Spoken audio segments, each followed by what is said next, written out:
Hey everybody, welcome back to Age of Bison. Platypus Slayer here, coming again with another casted game submitted to our Discord from, I believe, Hydrocone. The name on the file is Fire is Good. So if you know China, that's probably a bit of a hint what we might see here today. And I am joined by my co-caster, Stefan. Stefan, how's it going?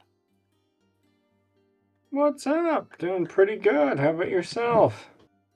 Good. I'm doing good. I should probably address the elephant in the room. I have UI set up differently, and I do apologize. I know that is a bother for some people. I will reset it, I think, in some of the other videos, but this is how I play. Maybe it's why I'm not a professional. It's my archaic way of looking at resources, but again, if you orient yourself to the right side of the screen, you will see some of the UI. And with that, I'm going to start the game, and I'm going to stop talking. And Stefan, I want to hear your thoughts on this matchup and this map. Yeah, so if we look at the kind of meta aspects of this, if we were to look at this as Germany, China, you'd expect, H2 play out of China and kind of going to semi-FF route for Germany. Now, if we go off of kind of the hint of the file name, I would actually be rather concerned for the China player trying this, as for those uninitiated at home, flamethrowers are essentially grenadiers. They're the Chinese grenadier, they're really funky units. But you're going up against Germany here, who is going to be having, Ulans out coming out of their eyes. So I would be rather concerned throwing, those out there. So it'll be an interesting one to see how or if China here with Hydrocone is able to get that to work. Definitely agree. If Germany ends up trying to pike rush, because, sometimes China can FF and they would be vulnerable to the tower rush of Germany. I think some surprise barbecues could be advantageous, but like you said, they're grenadiers. Grenadiers are not good against hand cav, and of course, what is Germany's unique bonus is that it ships Ulans with every shipment starting in age 2. Yeah. And not just So any it cav, sounds like but we're going to see a little bit of, Szechuan sauce coming out here, but yeah. we'll see how it goes. So right off the bat, let's see here. I believe decks are in. We will start with China. Tai is called, or TIE, and oh, okay. Atonement. Okay. Interesting. So not Mandarin Duck Squad, but he does have the castle and the flamethrower, which is pretty good. I mean, it's a tower and a That grenadier. is a pretty good one, yeah. Rattan shields. I would definitely say it looks like he wants to sit in age 2 or age 3 a lot, and with the option of training iron troops, which they're kind of hard to mass, but they are definitely one of the best skirms in the game, or light infantry types. Yeah, they're truly fantastic units if you can get a decent number. Germany, deck's called FF. Ooh, we've got a DE Germany enjoyer. Ooh, I like what I'm seeing here. We've got Circle Army, we've got Irish Brigadiers, we've got Merc Camps, we've got Landwehr. Ooh, me likey. I do This too. makes my German Wait, player part of me very happy. he's even got Schornhorst Reform for the landwear. Yeah. Now, as a German player at this point, I have that card in every single one of my decks. It doesn't matter what I'm doing, I have it in every single deck. It's Because the ability to switch into those if, you run out of coin it's game changing, honestly. He's got the advanced arsenal, so you can get him a little bit more boosted than they otherwise would be able to, compared to like a crossbow. So, there's no shipment crates in the age 3 or age 4, but I definitely feel like this is a flexible deck. And again, both these players at the time of this were around 1400 elo. So these, this is what makes the mid elo, in my opinion, so exciting, is because players are a lot more flexible with what they're trying to do or experiment with. And sometimes a well-practiced, unoptimized strategy will be more efficient than an optimized, unpracticed strategy, if that makes sense. But this is not It Hydrocone, if you're does. watching this. Got some idols, bud. And it looks like he opened T export with, like I said, with the one trade post to get the French consulate opening with the Summer Palace. This is fairly standard Chinese play at the moment to do like a fast fortress. So if Germany sees this, he may expect that Hydrocone is going to, try to get to H3 and, hit Germany's deck is called FF. So I would assume Germany would be more than content to follow him up. Yeah, more than happy to do that. Okay, so Let's see what's happening. But yeah, it's come up in the Sunbros server recently on a few conversations, but it is, and I think you were actually part of that conversation, Platt, where it was a discussion where, once you get to the really high levels, these guys are playing, hundreds of hours, a month and things like that. So they're looking for the most efficient strats.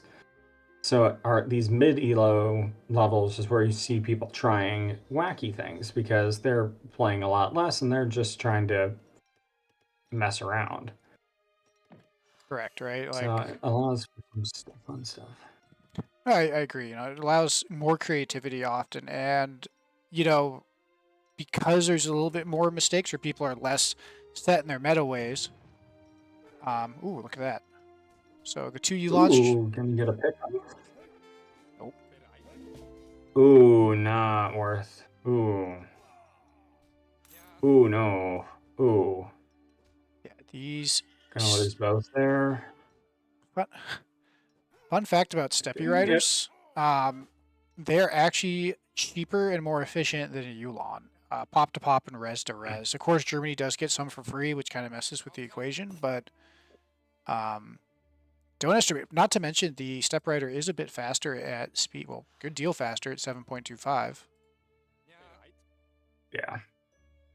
It's one of those unwritten but widely acknowledged principles is that every Germany player would much rather trade the Ulans for us. Yeah. Like, if just Ulans are glass cannons, they have a lot of damage, but they're slower, they don't hold up in a fight, unfortunately, when it comes down to it. Yeah, I mean they're great units, and they will part of the 3 unit comp. They're very solid with, but of course the thing about Germany is they don't have a tank unit really, other than the war wagon, right? And so these Yeah. Ulans, they'll be often equal res, but you're gonna have to micro really efficiently. You're gonna have to use your skirms, your war wagons, your mercs. With a good sense of Yep. timing, because if you just Z move into or attack move into China with like pure steps into pure Yulons, that China can outmass you. Oop, the flamethrower card though, Yes. tower has been sent, and now let's see what Hydrocone. I guess we can't see what consulate he switched into yet.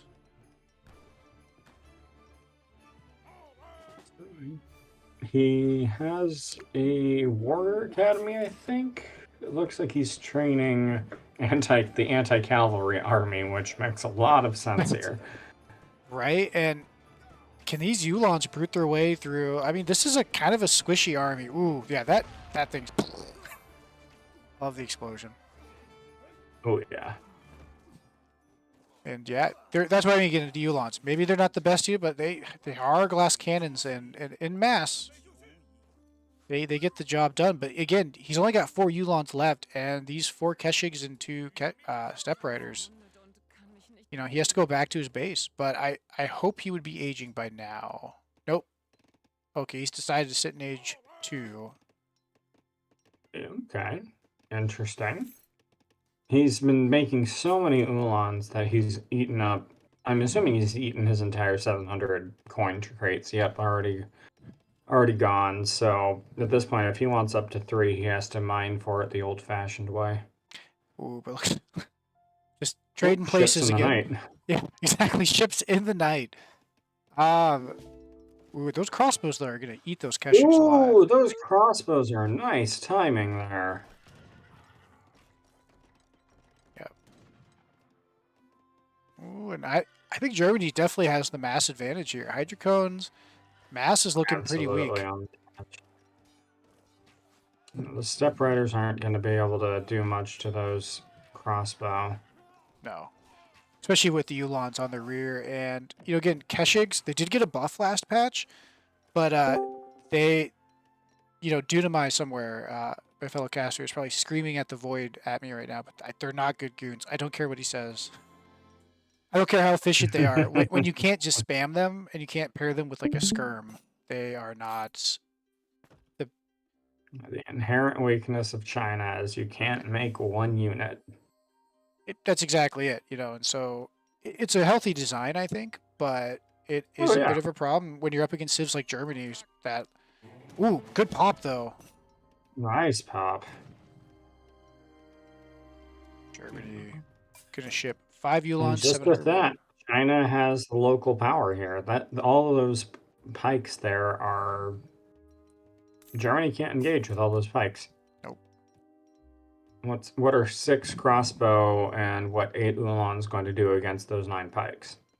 It's exactly. One thing though too is in China's eco is kind of deceptive because he has the German consulate. He's about to send in diplomatic intrigue, and he can either use this. Ooh, Ooh. oh, Oh. Nasty catch there. Earlier I was talking about like with Germany how you don't have a tank and you have to micro really hard. This is the downside again to the Ulans, where so many I think German players would love to have just a tanky cav option from time to time, and that is why Germany is always a favorite civ of competitive players, but it's a tough one. Ooh, dop time is you look away for a second and it's all over. Yeah. And Germany is a extremely technical civ. Like if you are good with micro, it can be fantastic. Oh no. Oh no. Oh no. Oh Oh no. no. No, no, no. That's 10 settler wagons out there. And not just that, but that's idle time of those settler wagons, and he. So much idle time. Ooh, Oh no. That's so much idles. and I Hydroco don't now. think he got any of them, but Are these dops in yet for Hydroco? Oh, here come the Zweilhanders. I know I pronounced that wrong. Sorry to our German folks, but the irony. Dops against yeah, Germany. the German units against Germany. Wow. I think China is going to clean this up. I don't know if China can stick around, though. I think they're going to have to clean this up and maybe settle for idling a bit. Yeah. Yeah, get out of there. I mean, that was a huge win for China there. Hmm? That was a Absolutely. huge win. Like, Germany is. This coin mine is out, and I don't think Germany has enough. Okay, they do. Never mind. Caster curse. So, yep, Germany is going to age behind this. Fast age up. Already has a shipment banked. Okay. So we'll see. Something Hydrocone could be doing, though, right now is burning down this trade post, slow down that German tempo. Yeah. Clean the rest of the trade line. He's got units camped out right next to that one right there. We got still one. Okay, I love the unit model, though, for the DOPS.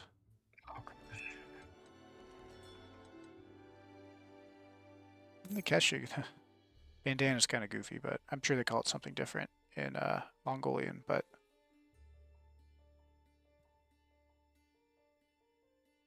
all right, so what is Germany going to use this card for? Is he going to get Schornhorst reforms first? I mean, he doesn't have any shit. Oh, Circle Army. 13 Musk. Okay, I like it. I like it. Okay. Okay, yeah. Yeah. Yeah, he doesn't have a lot of Chuko now, so that can work here. Mm-hmm. I believe the Brunswickers have different stances as well. And there are 3 barbecues in there. Ooh. I'm going to go make some send out that cheat unit, make some hot dogs. Yeah, right. Be a cool skin, wouldn't it? Oh gosh, I'd love to see them add that in as a like. I would pay money for that in a DLC. Let's be real. I would pay a couple bucks to skin my Chinese flamethrowers with the hot dog cart. Exactly. That'd be so much fun. And you know that the scary part is, so Germany's all out here, right? Okay, here come the Brunswickers. These are age 2 crossbows. I mean, you aged up, but you don't necessarily have the biggest mass. He doesn't have a large mass, and unknown to him, he has those, the barbecues are sitting there, and that is really nasty for what he has here. Exactly. Great unit model, Like, though. if Sorry, please finish your Yeah, if thoughts. those crossbow were to be up to vet, this would be a happier situation. But without vet, I would not like. I would be very nervous with all of those crossbow. All right. China aging up with the porcelain tower, excellent choice, giving them a bit more economy.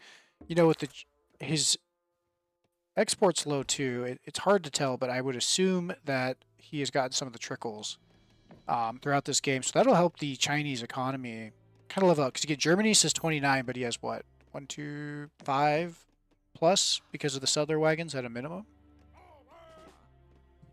Yeah. And he has the 7. Scharnhorst reforms coming in, so all of those crossbow are now going to be upgraded to vet Landwehr. And again, So that's Landwehr good. much better than crossbows against other skirm types. And they're pretty solid into musketeer type units or heavy infantry. Their weakness is goon, but again, like when you're shooting Keshigs, Yeah. it's not the biggest problem in the world. No. So this is a sizable mass here that Germany has. Yeah, and none of China's units did are just aged. get 3.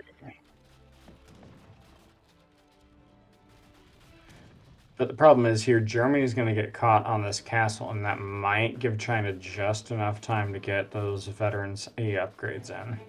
Exactly. Ooh, what is he doing? Oh no, no, no, no, no, no. Hey. Come on, guys, D&D rules. Never split up the party. Hey, horror movie rules. Yeah, horror movie rules. Scooby-Doo, for that matter. Me too. Baying Army. A Baying Army enjoyer, Hydrocone, a man after my own heart. This is one of those cards that I think most people agree is good. Some Chinese players, they're just not a huge fan of the Keshik or the Step Rider in Age 3, but like the value of this card is amazing. And again, the Keshig, maybe not the best goon that's ever existed, but it's still a goon, and it's a veteran goon, and 8 of them. It's not bad.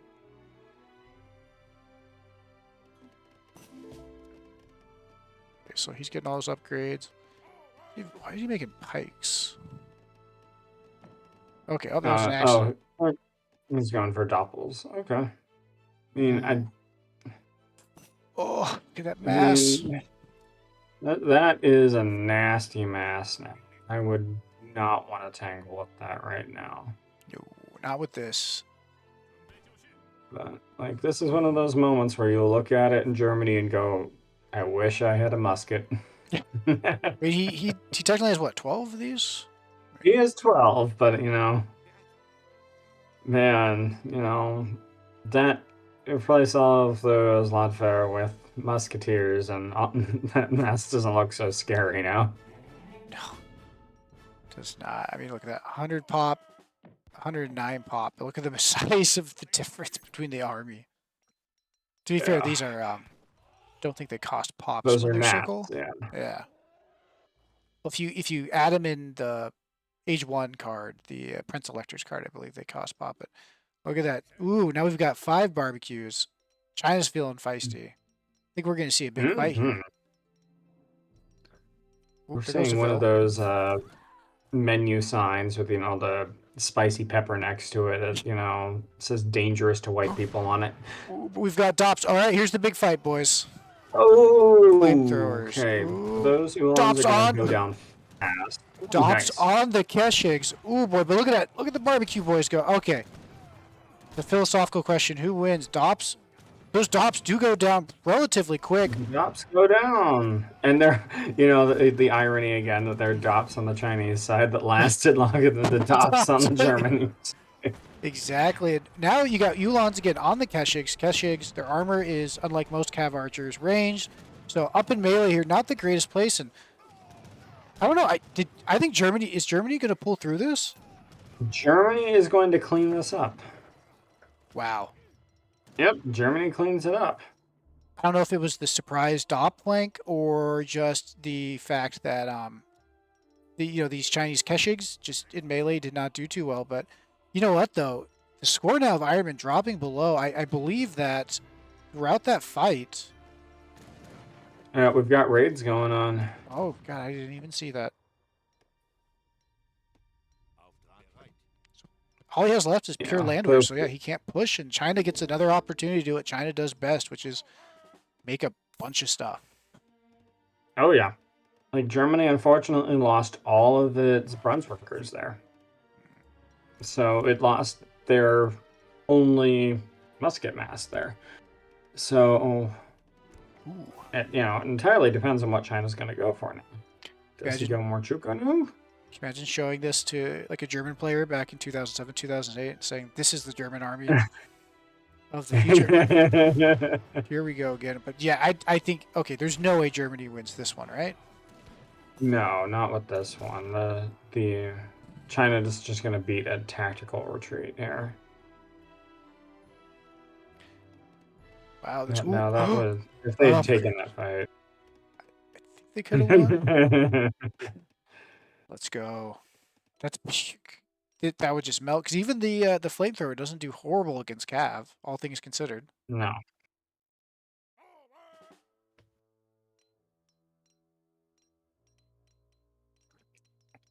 All right. Cool models though. Gotta love beautiful models. Not obscured by a tree. Sorry guys, but okay, here we go. Oh, gets one villager. Not great positioning. No, but you know what? He's got a Chengdao spike coming out here, and I think China just needs to kind of snare, force a fight, not really get spread out too much. Yeah, they like got this. the snare. Ooh, look at the barbecues go. Ooh. That's some spicy Kung Pao chicken. And again, these landware, they actually do less damage against goons than a typical crossbow would. So they're kind of at a disadvantage in this exact situation. And wow, yeah, look at that. China is now clearing. Yeah, bad. These things are 4.25 speed now. Okay. Maybe they always were. They always feel slow, but now watch them burn this building.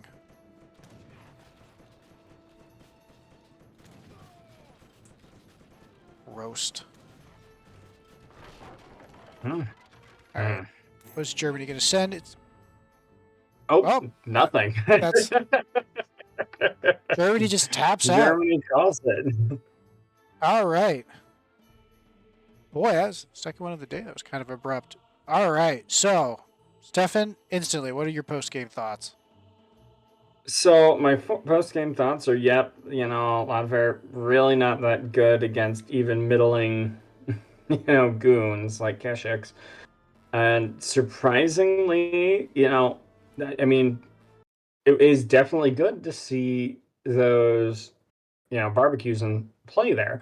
And Hydrocone here played it smart and didn't overinvest in them. So he had a few thrown in there that got huge value. But it wasn't a meme play.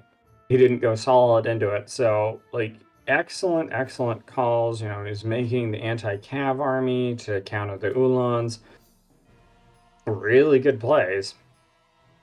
I don't know if I had one criticism to throw out for either player here is that Germany, you need to use those Ulans to raid.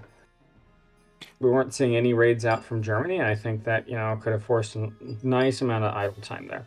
Because after that huge amount of idling that China got in, when he pushed those 10 settlers off of that coin mine, he didn't get any settlers, but that idle time was massive. That's 20 settlers worth of mining out for a good minute.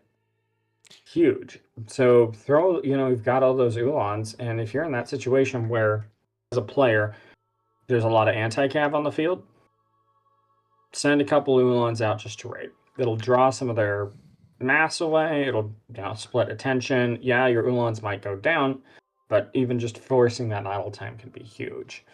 Like what we saw with that action on China. It's like we don't have a metric to assess, hey, this is how impactful that idling was, but I can tell you as casters, it was huge to see all that idle time. Yeah, like if we go to res count or something, they're like, look at all that idle time. Mm-hmm. Yeah. And that's every time that he's pulling, for the most part, the settler wagons. Again, they're Settler wagon. I would say the first thing is when you're up against China, you can't really just like drag box. You have to really push and pull China around, right? Because they can just get like what? How many different unit types are here? 1, 2, 3, 4, 5, 6 unit types, right?